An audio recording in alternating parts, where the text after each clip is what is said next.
भाभी। अरे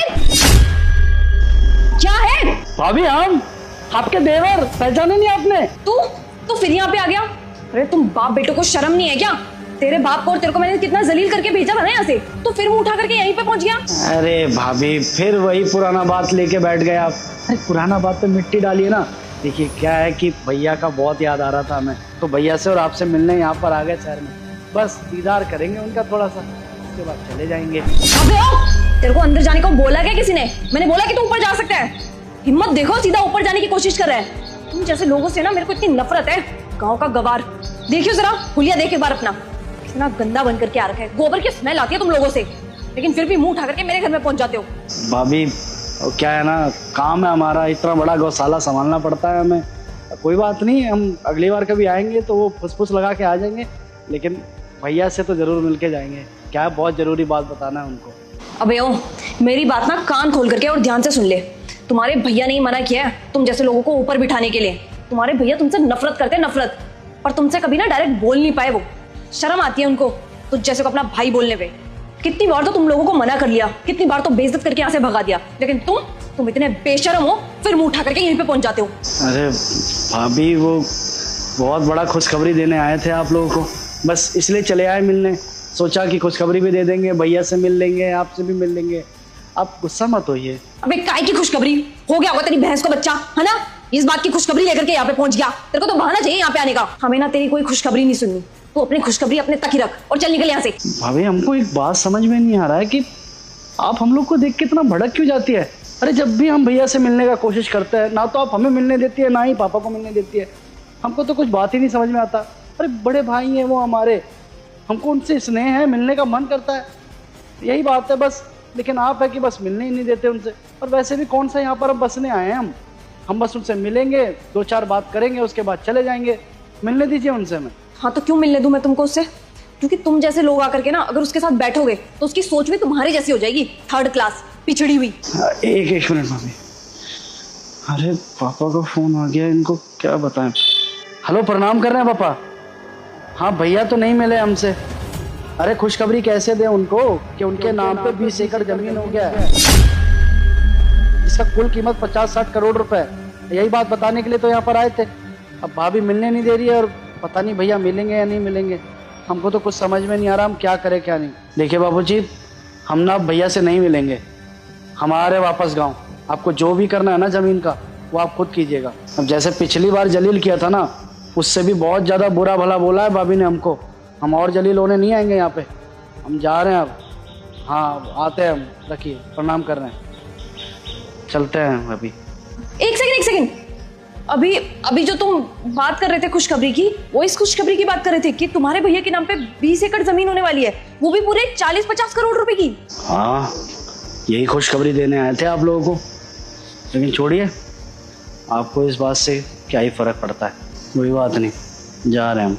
अरे नहीं, जाने को किसने बोला? अब मुझे क्या पता था कि ये खुशखबरी है? मुझे लगा कोई छोटी मोटी खुशखबरी होगी, जो तुम हमेशा छोटी मोटी खुशखबरी लेकर के आ जाते हो। अब इतनी बड़ी खुशखबरी थी, तुम्हें मेरे को पहले बताना चाहिए था ना। आप बाहर क्यों खड़े हो? अंदर आओ ना, चलो ऊपर चल के बात करते हैं। वैसे भी बहुत गर्मी हो रही है यहाँ पे, एसी चलाते हो आपके लिए। चलो। नहीं भाभी, अब नहीं जाएंगे हम ऊपर। अरे क्या हो गया देवर जी, आप तो इतनी सी बात पे बुरा मान गए। इससे पहले भी तो कितनी बार मैंने आपको गुस्सा किया ना। और वैसे भी मैं तो आपकी भाभी हूँ, भाभी तो छोटे देवर पे गुस्सा कर ही सकती है, तो बस इसीलिए मैंने गुस्सा कर दिया। अगर आप मेरे को बात ही स्टार्टिंग में बता देते ना, तो इतनी सब बात होती ही नहीं। मैं आपको डायरेक्ट ऊपर ले जाकर के बिठाती। हम भी आपको माँ समान भाभी मानते हैं, लेकिन हमें नहीं पता था कि आप गुस्से में हमें इतना उल्टा सीधा बोल देंगे। अरे आपने एक बार सोचा है कि आप गुस्से में क्या कुछ नहीं बोल जाती हैं? और इतना सब कुछ बात सुनने के बाद आपको क्या लगता है कि हम आपके साथ जाएंगे? बिल्कुल नहीं, अब तो हम बिल्कुल नहीं जाएंगे।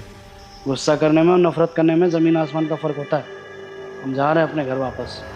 अरे देवर जी, आप तो देखो बुरा मान के बैठ गए। अब देखो, भाभी के नाते मैंने थोड़ा बहुत सुना दिया, ठीक है? आपको बुरा लग गया तो मैं आपके सामने हाथ जोड़ लेती हूँ, माफ़ी मांग लेती हूँ। आप कहोगे तो आपके पैर भी छूलूंगी, मुझे कोई दिक्कत नहीं है। बस मेरे को माफ़ कर दीजिए। छोटी मोटी नोक झोंक तो भाभी और देवर में होती ही रहती है, बस ये समझ के माफ़ कर दीजिए। नहीं भाभी, अब तो हम आपके साथ बिल्कुल नहीं जाएंगे। अब बात हमारे स्वाभिमान पे आ चुकी है। अरे आपकी भलाई के लिए ये बात बताने आए थे, लेकिन आपको तो हमसे कोई बात ही नहीं सुननी। कोई बात नहीं, हमें भी कोई बात नहीं करनी है आपसे। हम जा रहे हैं। कहीं नहीं जाएगा सचिन, तू यहीं रहेगा। राहुल, अच्छा हुआ आप यहाँ पे आ गए। वो देखो ना, आपका भाई यहाँ पे आपसे मिलने के लिए आया है। मैं इसको कब से कह रही हूँ कि चल ऊपर चल के बैठते हैं, तेरे लिए एसी चला दूंगे और ठंडा भी पी लियो कुछ, लेकिन मानने को तैयार नहीं है। वो थोड़ा सा गुस्सा कर दिया था मैंने, बस उसी में देखना उदास होके जा रहे हैं यहाँ से। आप समझाओ, आपकी बात सुन लेगा। मुझे एक बात बताओ अंकिता, मेरा भाई मुझसे कितनी बार मिलने के लिए आया है और तुमने क्या किया? उसको कभी मिलने ही नहीं दिया। और हालांकि मेरे पापा भी कितनी बार मुझसे मिलने के लिए आए यहाँ पर, लेकिन हर बार तुमने इन लोगों को धक्के मार के यहाँ से भगाया है। और क्या कह रही हो तुम इनसे कि मैं इन लोगों से नफरत करता हूँ? अरे ये भूलो मत अंकिता, इन लोगों के सिवा मेरा और कोई भी नहीं है। ये मेरा परिवार है और हमेशा ये लोग मेरा साथ देते हैं। मेरे अच्छे समय पर तो मेरे साथ रहते ही हैं, लेकिन मेरे बुरे वक्त में कभी भी मेरे को अकेला नहीं छोड़ते। हमेशा मेरे साथ कंधे से कंधा मिलाकर खड़े रहते हैं। और तुम इन्हीं लोगों से नफरत करती हो। और ये भी देख लिया मैंने कि तुमने कितनी जल्दी अपना रंग बदलना शुरू कर दिया।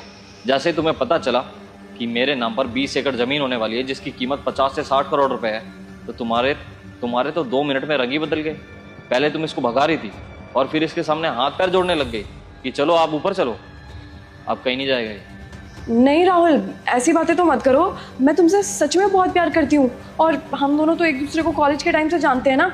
मैं तब से तुमसे प्यार करती हूँ और इसीलिए मैंने तुमसे शादी की है। कोई पैसा वैसा नहीं देखा मैंने तुम्हारा। जतिन, तू एक काम कर, तू गांव जा और पिताजी को कह देना कि जो भी मेरे नाम पे ज़मीन है ना, वो मुझे नहीं चाहिए। वो उसे अपने पास ही रखे ताकि उनके बुढ़ापे का सहारा बन सके। क्योंकि उनका बेटा तो नकारा है, वो उन्हें अपने साथ नहीं रख सकता, तो कम से कम अपने हिस्से के पैसे तो उन्हें मैं दे सकता हूँ ताकि उनका बुढ़ापा अच्छे से गुजर जाए। राहुल, ये कैसी बातें कर रहे हो तुम? इतनी अच्छी अपॉर्चुनिटी तुम अपने हाथ से कैसे गवा सकते हो? और इसके हिस्से में तो इसकी जमीन होगी ना, तुम अपने हिस्से की जमीन इनको क्यों दे रहे हो? अपने हिस्से की जमीन ना अपने पास रखो, और तुम्हें नहीं रखनी तो तुम मेरे नाम कर सकते हो, लेकिन इस तरीके से तुम अपने हिस्से की जमीन किसी और को नहीं दोगे। अब बहुत देर हो चुकी है अंकिता, अब कोई फायदा नहीं है इन सब बातों का। और हाँ भाई, उस जमीन में से कुछ हिस्सा तू भी रख लियो, क्योंकि आगे चलकर तेरी भी शादी होगी, तेरा भी अपना परिवार होगा। लेकिन हाँ, शादी कभी भी अपनी पसंद की लड़की से मत करियो, हमेशा पिताजी के कहने पर ही चलियो। वो जिस लड़की से तेरी शादी करवाए उससे शादी कर लियो, वरना तेरा हाल भी मेरी तरह ही हो जाएगा। अब मैं इसको छोड़ तो नहीं सकता क्योंकि मैंने इससे लव मैरिज करी है, लेकिन हाँ, तेरे पास मौका है पिताजी और अपना घर संभालने का, अपना परिवार संभालने का। तो प्लीज़ अपना ध्यान रखियो और मेरे पिताजी का भी। भैया क्या बात कर रहे हैं? जो हमारा हिस्सा था हमें मिल चुका है। ये तो हम आपका हिस्सा बताने के लिए आए थे कि इतना हिस्सा आपके नाम हुआ है, और वो आप लोगों का हक का है, हम कैसे रख सकते हैं? और हम करेंगे क्या इतने सारे पैसों का या इतनी सारी ज़मीन का? आप ही रखिए उसको। और वैसे भी हम गांव वालों को कोई लालच नहीं है पैसों का। ये तो कुछ शहरी पपलू होते हैं जिन्हें बस पैसे के अलावा और कुछ नहीं दिखता है।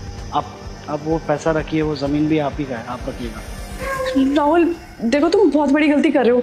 देखो, मैंने गलती की है, ठीक है, मेरे को उसका एहसास भी हो चुका है। मैं सबसे माफ़ी मांग लूंगी राहुल। तुम कहोगे तो गांव जाकर के तुम्हारे पापा के सामने भी नाक रगड़ लूंगी, पूरे गांव के सामने माफ़ी मांग लूंगी। और इतना बड़ा फैसला राहुल, इतना बड़ा फैसला मत लो। क्या करूँगा मैं उस ज़मीन का और उन पैसों का? और जब मेरा परिवार ही मेरे साथ नहीं है तो ये सब तो मेरे लिए वेस्ट है ना। कम से कम उन पैसों से उनका बुढ़ापा तो गुजर जाएगा। भाई ख्याल रखियो अपना, और पापा को मेरी याद देना। चल अब तू जा, क्योंकि तेरी भाभी तो उससे बहुत नफरत करती है, क्योंकि मैं नहीं चाहता कि तेरे को ऊपर बिठाकर तेरे को और ज़्यादा जलील किया जाए। वैसे ही तुम लोगों ने काफ़ी कुछ झेला है मेरे पीठ पीछे। तू जा, अपना ख्याल रखियो, ठीक है? ठीक है भैया, चलते हैं हम। ख्याल रखिएगा अपना।